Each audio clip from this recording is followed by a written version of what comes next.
Garder de tenter, moi, de situer Cavana, je crois que ça serait difficile. Ce qu'il faut situer, par contre, c'est son ouvrage, Stop Crève, qui est paru chez Power. Alors, ce livre est constitué par une série de chroniques signées par Cavana qui ont paru dans l'Hebdo Harakiri et dans Charlie Hebdo de 1969 à 1975. Et de ces chroniques ressort un thème, ou plus exactement une évidence, qui peut se résumer très simplement, à savoir, finalement, c'est trop bête de vivre avec comme seule perspective la vieillesse et la mort. Alors, dit Cavana, si on essayait quelque chose. Alors, au début, quand on lit ce livre, on a un petit peu d'être face à l'œuvre de Christophe Colomb, on sourit. Puis alors, au fil des évidences que débusque l'auteur au fil des chapitres, eh bien, on se dit, mais après tout, c'est pas si bête, ça, c'est pas une si mauvaise idée. Si on essayait de se bagarrer pour l'immortalité, après tout, c'est une cause qui en vaut bien d'autres. Alors, Cavana, ce qui m'a frappé au départ dans votre livre, c'est que pour aborder ce thème, vous qui avez l'habitude très souvent d'employer l'artillerie de marine, si vous me permettez cette expression, j'ai l'impression cette fois-ci que vous y alliez avec du petit plan de chasse pour ne pas effaroucher vos lecteurs, j'allais dire votre clientèle. Et il y a une espèce de pudeur de votre part, me semble-t-il, à aborder ce thème qui, après tout, est important, et même très important, c'est même le plus important. Est-ce juste? Mais bien sûr, mais ça tient à deux choses. D'abord, c'est très mal vu d'avoir la trouille. Il ne faut surtout jamais avouer qu'on a la trouille. Or, avoir peur de mourir, c'est la trouille numéro 1. On ne doit jamais dire « j'ai peur de mourir ». En réalité, je n'ai pas peur de mourir.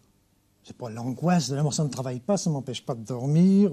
Il y a des tas de choses qui m'empêchent de dormir, mais pas ça. C'est pas ça que je pense. Simplement, il m'arrive très souvent d'y penser en me disant « comme c'est dommage ». Qu'est-ce que c'est con? Je ne sais pas si je peux employer tel mot. Oui, enfin, allez-y. Excusez-moi. De vivre, la vie est bonne, je l'aime, elle est formidable. Chaque matin est une journée, c'est quelque chose un cadeau qui m'est donné, que je mange à mon empied jusque-là, et puis ça va finir. Et ça va finir pas d'un seul coup, ça va finir lentement. À partir d'un certain âge, ça va commencer à descendre, ça va finir dans le marécage, dans la putréfaction. Et au bout, il y aura... Bon. C'est dommage. C'est quand même dommage. Et puis, une autre raison, avec laquelle je vais, comme tu dis, avec des petits plans de chasse, c'est que c'est un point sur lequel les gens sont fermés comme des huîtres. Il faut arriver à leur permettre d'oser imaginer. C'est pourtant simple, déjà. Imaginez, sans rien de plus. Bon, ça n'engage à rien. Vous occupez pas de savoir si c'est possible ou pas. Rêvez, bon Dieu, rêvez. Non, même là, il ne faut pas. On vieillirait plus. Tu as dit tout à l'heure immortalité. Attention, c'est pas l'immortalité. Parce que ça, l'immortalité, je ne sais pas comment l'atteindre. Il s'agit de ne pas vieillir, simplement. Ce qui entraînerait par voie de conséquence que la mort serait indéfiniment reculée et qu'on ne pourrait mourir que d'accidents, du coup de revolver d'un jaloux ou de maladie, tout simplement. Oui, alors quand on entend ça, hein, vous entendez tout ça, Catherine, Monsieur Duverger, on a tendance un petit peu à sourire. Et comme je le disais, on ne sourit plus après. Parce qu'il y a une démonstration. Et Cavana, alors, dit, bon, il y a d'abord une solution, il faut gueuler, je vous cite, c'est le seul moyen. Gueuler, pourquoi? Pour mobiliser les gouvernements, mobiliser les chercheurs et que la biologie devienne la science prioritaire. C'est ça. D'abord, mobiliser les gens. Les gouvernements et le reste, ça se mobilisera après. Ça, c'est l'émanation des gens. Ou tout au moins, ils sont soumis à leur pression. Ce qu'il faut, c'est que les gens osent y penser. D'abord qu'ils sachent que depuis pas très longtemps, depuis une vingtaine d'années, on a le droit d'y rêver. Ça n'est plus du tout de l'absurde, ça n'est plus du domaine de la métaphysique. Et pourtant, quand c'était purement du domaine de l'imaginaire, il suffisait qu'un bonhomme s'amène et vous dit « Moi, je vous apporte la vie éternelle ». C'est pas vrai. Si. Vous mourrez, vous avez l'air mort, là, vous pourrissez des asticots dedans, mais il y a quelque chose, le vrai d'entre vous, la vraie partie de vous-même, vit toujours quelque part. Je vous le dis, croyez-moi, je vous le dis. Il a fait un tabac. Bah, terrible. Bon, je ne donne pas son nom, je ne veux pas faire de publicité aux confrères à la télé, mais enfin, c'est un gars qui a réussi, ça a marché, terrible, mais ça marche encore. Et il y a des gens qui, justement, parce qu'ils ont ça, ne veulent pas chercher plus. Moi, je vous parle de matérialité, de réel. Et maintenant, on sait où ça se trouve. Ça se trouve au centre de la cellule vivante, dans le noyau, c'est de la... de la biologie moléculaire. Je vous soupçonne d'ailleurs de vous être documenté très sérieusement dans le domaine de la biologie, car votre livre donne un petit cours là-dessus. J'essaie aussi dans mon livre de ne pas être trop emmerdant. Je voudrais que les gens sachent que c'est possible. C'est tout autant possible qu'il était possible d'imaginer la conquête de l'espace dans les années, disons, dans les années 30 à 40. À ce moment-là, il y avait quelques dingues, dont un certain Eno Pelteri, qui était français, qui avait déjà qui avait fait des plans de véhicules pouvant aller dans la Lune, et plus loin aussi, mais disons déjà dans la Lune. Et il avait dessiné des plans, mais fait calculer les fusées à étage, oui. Tout le fonctionnement. Et qu'on verrait les gens marcher sur la Lune en direct à la télévision. Bien sûr. Il y a même eu Tintin sur la Lune. Là, je pense que c'est Hergé qui avait fait ça juste avant la guerre. C'était donc... Mais on rigolait. Personne n'osait imaginer que ce soit possible. On disait, oui, dans 200-300 ans. Est arrivée la guerre. Hitler a eu besoin de super fusées pour aller bombarder l'Angleterre. On s'y est mis tardard. Ils y ont mis le paquet. Les Américains ont repris ça. À ce moment-là, on savait que les Russes, eux aussi, avaient mis la main sur des plans allemands et que, à ce moment-là, il ne fallait pas qu'ils soient les premiers. Chacun a cavalé de son côté. Ben, on est dans la Lune. Ça y est. Il a suffi qu'un stimulant vienne, un stimulant psychique. C'était, dans l'occurrence Hitler, c'était bombarder l'Angleterre. Dans celle américaine russe, c'était pas tellement aller dans la Lune qu'empêcher l'autre d'y aller le premier. Oui. Et grâce à ce stimulant, on y a mis le paquet, vraiment. Bref, si je résume votre pensée, cette quête de la jeunesse éternelle, finalement, c'est à portée de main si les gouvernements voulaient, à votre avis? Si les gens voulaient, j'en reviens toujours à ça. Si les gens voulaient, ouais. Oui. Les gouvernements, j'y crois pas trop.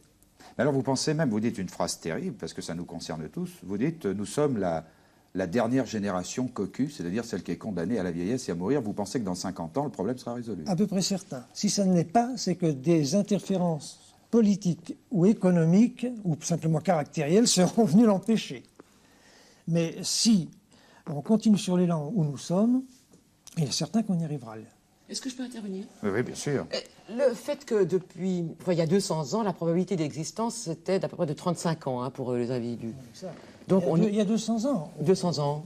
C'était la moyenne de vie, 35 ans. Aux alentours de 30, 35. Voilà. Oui. Donc, sans avoir lu votre livre, on dirait que le temps nous a dicté votre projet. Ça, on a gagné sur le temps. On a fait juste le contraire. Parce qu'en gagnant des années de vieillesse, on a fait exactement le contraire de ce qu'il aurait fallu faire pour supprimer la vieillesse. Ah, je comprends.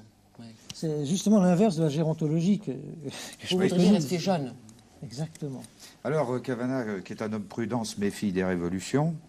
Il dit entre autres que la révolution, naturellement, se préoccupe de la multitude, mais pas de l'individu, donc il ne faudra pas compter sur la révolution ou sur les révolutions pour qu'un gouvernement révolutionnaire se préoccupe du problème de l'éternelle jeunesse. Ça ne figurera pas au programme, ça. L'imagination des révolutionnaires est occupée par de si vastes projets qu'il ne leur en reste plus pour s'occuper de vétilles comme celle-là. Chacun a une certaine capacité d'imagination, ou plutôt de mobilisation. Il la consacre à une tâche et ça lui prend toute sa vie et tout le reste n'existe pas. Alors, comme vous êtes aussi un homme prudent, vous répondez à toutes les objections dans votre livre, notamment aux objections des chrétiens, aux objections des économistes, sur une population éternellement jeune, planète saturée. Si on vit éternellement une éternelle jeunesse, le christianisme dans tout ça, vous avez des arguments que vous développez aussi, là. Oui, le christianisme est assez grand pour se défendre tout seul, il y arrivera toujours.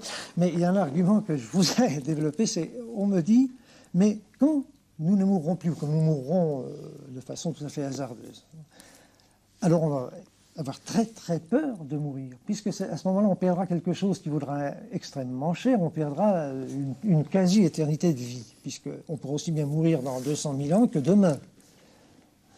Alors à ce moment-là, on n'osera plus sortir de chez soi, on va devenir un peuple de petits vieux timorés. Mais c'est pas vrai. C'est de ne pas tenir compte du réel, et le réel c'est en nous qu'il est. On aura perpétuellement, disons 20 ans pour... bon. Que fait un type de 20 ans? C'est-à-dire quelqu'un qui a pratiquement l'éternité devant lui. Parce qu'à 20 ans, la mort, c'est... Que fait un type de 20 ans? Il risque sa peau, il fait de la moto, il fait le con, il fait des tas de trucs brutaux, il va cueillir les Dalvaïs pour épater une fille. C'est là qu'il risque sa vie. tous les jours. Donc la sélection naturelle s'opère. Mais c'est simplement le jus de nos glandes qui parlera pour nous. Et si on est éternellement des glandes de 20 ans, on risquera notre vie. Dernière question quand même, une question importante, je crois. Quelles ont été les réactions de vos lecteurs? Car ces chroniques s'étendent sur plusieurs années. C'est un peu une idée fixe. Vous renfoncez le clou comme ça de cas en cas, bien que vous soyez arrêté depuis 1975. Je voudrais savoir pourquoi. Et les réactions finalement de vos lecteurs. Est-ce que vous avez touché? Bon, attends, je vais répondre aux deux choses parce qu'il y en a deux. Je me suis arrêté depuis 1975. Oui, oui. C'est déjà un signe d'immortalité. 75, il a bien dit. Oui, oui, c'est la dernière est datée de Oui, 75. décembre 75. Oui. Parce que j'avais tout dit. Je ne peux pas en dire 50 choses. Je peux qu'éveiller les gens. Et finalement, à chaque fois, je leur répétais la même chose. Et je ne peux que leur répéter la même chose. Bon, c'est un peu fastidieux. C'est une faiblesse de ma part, j'en suis bien d'accord. Finalement, j'ai pas assez d'estomac ni assez de capacité de m'ennuyer pour un enjeu qui en vaut vraiment la peine, puisque c'est le seul qui vaille la peine. Bon. Et maintenant, les réactions des lecteurs. Eh bien, elles sont prudentes. Ils ont tous peur d'un canular. Ou alors, ils ont tous peur que je sois moi-même un illuminé, victime de je ne sais quel canular, que je me serais peut-être posé moi-même, d'ailleurs. Et ils y vont un pas prudents. J'ai reçu des réponses de biologistes ou d'étudiants en biologie, de médecins aussi, qui sont encourageants, mais qui disent « Qu'est-ce que tu veux? On est coincé par la vie, il y a la carrière, il y a tout ça. Tu te rends compte quand je me fasse donner un labo, jamais je l'aurai, le CNRS, tout. » Finalement, je me rends compte que, aussi fantastique que soit l'enjeu, je me croyais, moi, un velléitaire, un dilettante. Les autres le sont aussi. Je voudrais que quelqu'un soit assez... Le combat continue, alors. Voilà. Vous y croyez, vous, Maurice Duverger, au projet de Kavanagh? Vous pensez qu'un jour, le prix Nobel, dans quelques Je crois années... qu'on pourrait certainement prolonger la vie, en prolongeant la vie de la cellule. Ça me paraît indiscutable. Combien de temps, ça, je n'en sais rien. Ça, c'est scientifiquement, les gens pourraient le dire. Mais ce que je crois, c'est que les responsables au niveau politique, scientifique et autres, eux, prennent pas ça au sérieux. C'est un problème politique. Et que c'est un... tout est un problème politique, c'est un problème de choix, n'est-ce pas? Oui. C'est un problème de choix. Mais immédiatement, les hommes politiques vont penser que ça va leur compliquer la vie. Et l'âge de la retraite, et qu'est-ce qu'on va faire, et comment paiera-t-on les retraites. C'est ça que pense un homme politique. Mais il y a une chose en entendant Kavanagh qui m'a beaucoup frappé. C'est que probablement que la première révolution de l'histoire s'est faite sur cette idée-là.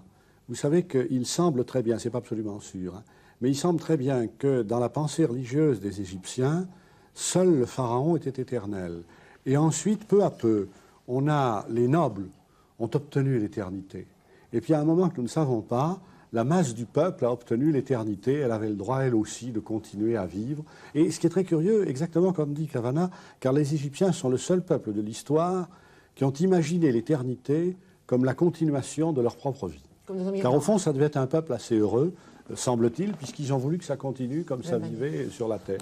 Mais c'est très intéressant que peu à peu, là, tout le monde a voulu rentrer dans l'éternité, mais c'était une fausse éternité. Et ça vaudrait le coup d'essayer ce que dit...